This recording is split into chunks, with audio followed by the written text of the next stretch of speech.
Assalamualaikum warahmatullahi wabarakatuh. Alhamdulillahi rabbil alamin.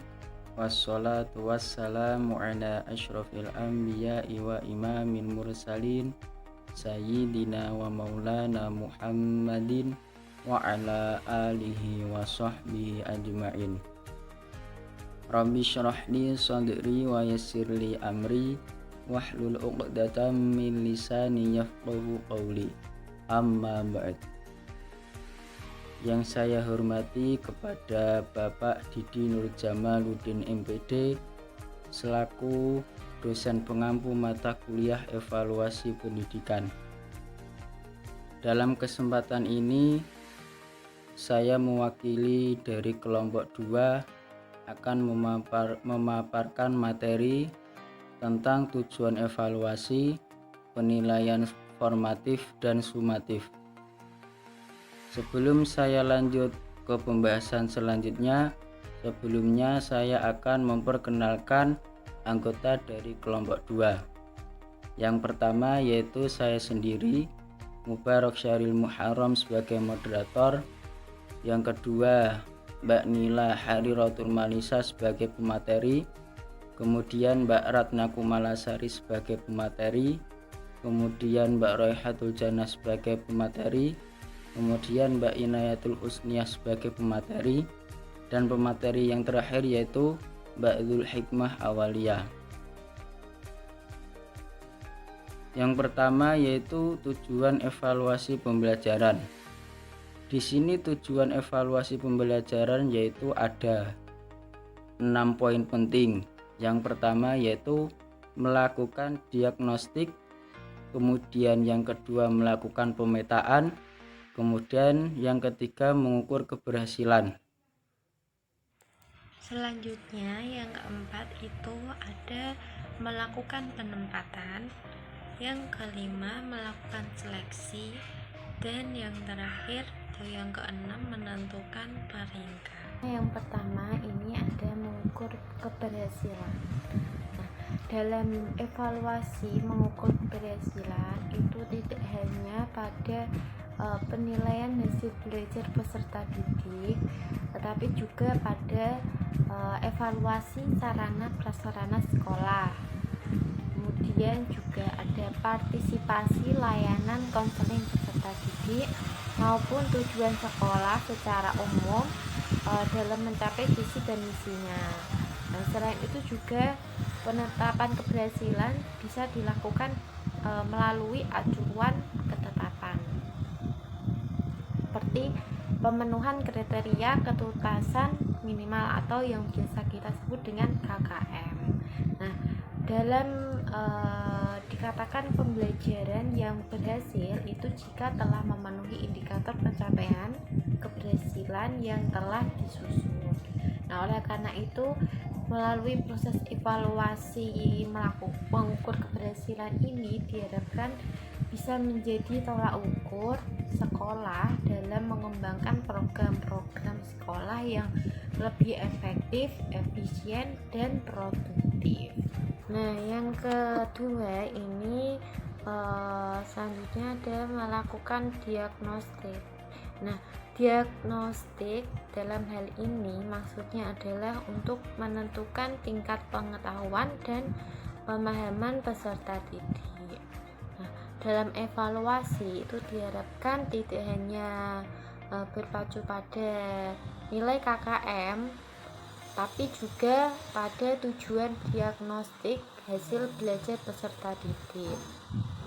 Nah, karena kenapa? Karena setiap peserta didik itu pasti memiliki tingkat kesulitan pemahaman yang berbeda-beda. Maka dalam hal ini yang menjadikan guru itu perlu melakukan pengecekan terhadap pemahaman peserta didiknya. Nah, bagaimana cara melakukannya? Guru dapat melakukan dengan melalui pemberian pertanyaan maupun soal uraian kepada peserta didik untuk mengetahui tingkat pemahaman dan kesulitan dalam memahami materi. Hasilnya ini digunakan peserta didik untuk meningkatkan kemajuan dalam pencapaian pemahaman ataupun kompetensi serta perbaikan guru dalam menggunakan penerapan strategi pembelajaran.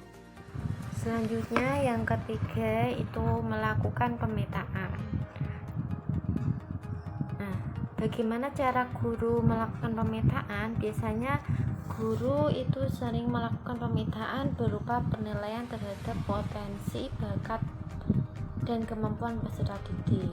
Nah, jika potensi bakat peserta didik itu telah dipetakan dengan jelas ya, maka dapat dikembangkan lagi agar lebih baik dan lebih terarah. Nah, contohnya bisa dilakukan dengan penilaian terhadap potensi bakat bakat olahraga peserta didik. Nah, jika peserta didik itu sudah dipetakan terhadap potensi bakatnya seperti olahraga, setelah itu dapat dikembangkan lagi dengan kegiatan perlombaan atau jurusan keolahragaan, sehingga dalam hal ini guru dapat memperhatikan bakat peserta didik yang lebih dominan.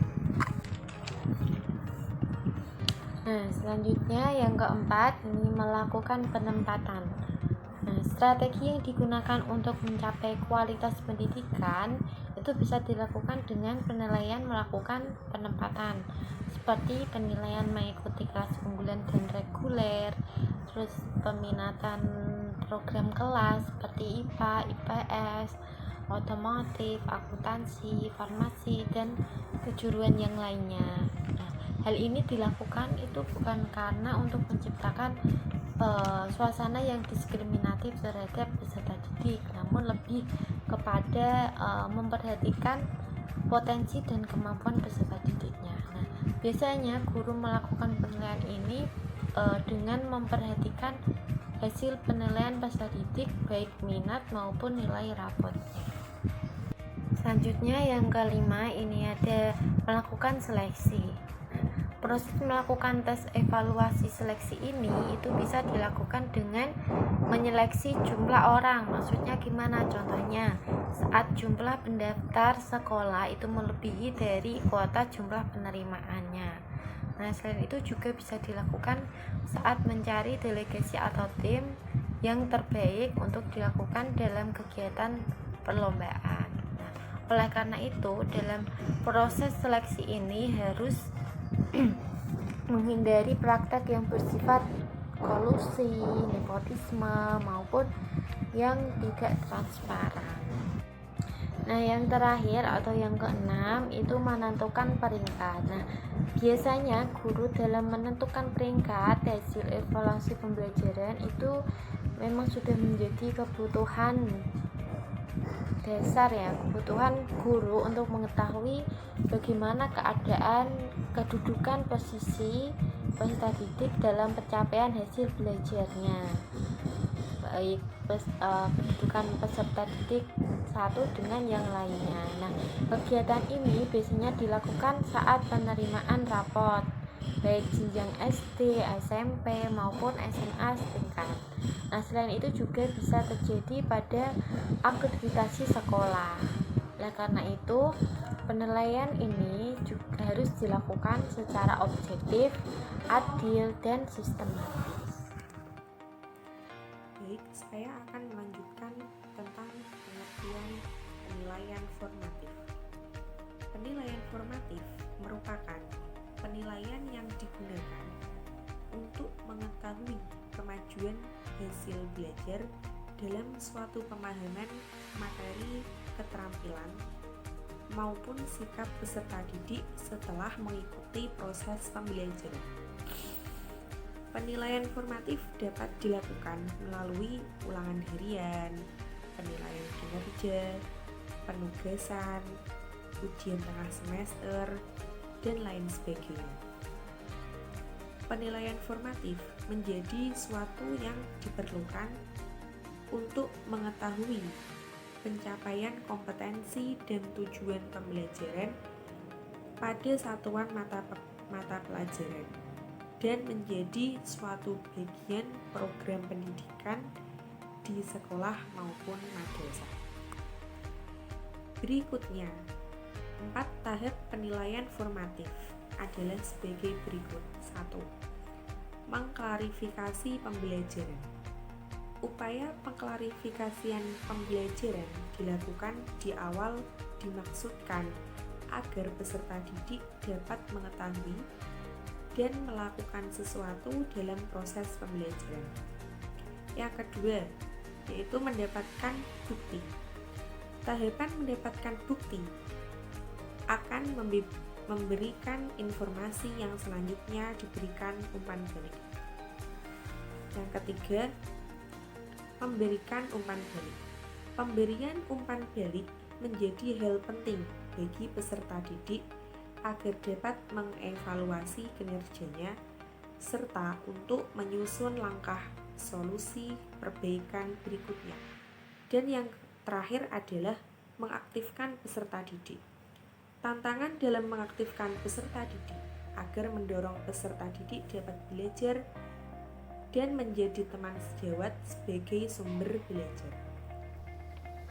Baik, selanjutnya yaitu strategi instruksional yang dapat digunakan dalam penilaian formatif menurut Garrison dan Ebbinghaus. Yang pertama yaitu penentuan kriteria dan tujuan. Peserta didik diharapkan berpartisipasi dalam membangun aktivitas dan norma-norma dalam kelas, serta menentukan kriteria kesuksesan. Yang kedua, observasi. Observasi membantu guru dalam mengumpulkan bukti-bukti pembelajaran yang digunakan sebagai umpan balik atau catatan informasi kepada peserta didik. Yang ketiga yaitu strategi pertanyaan.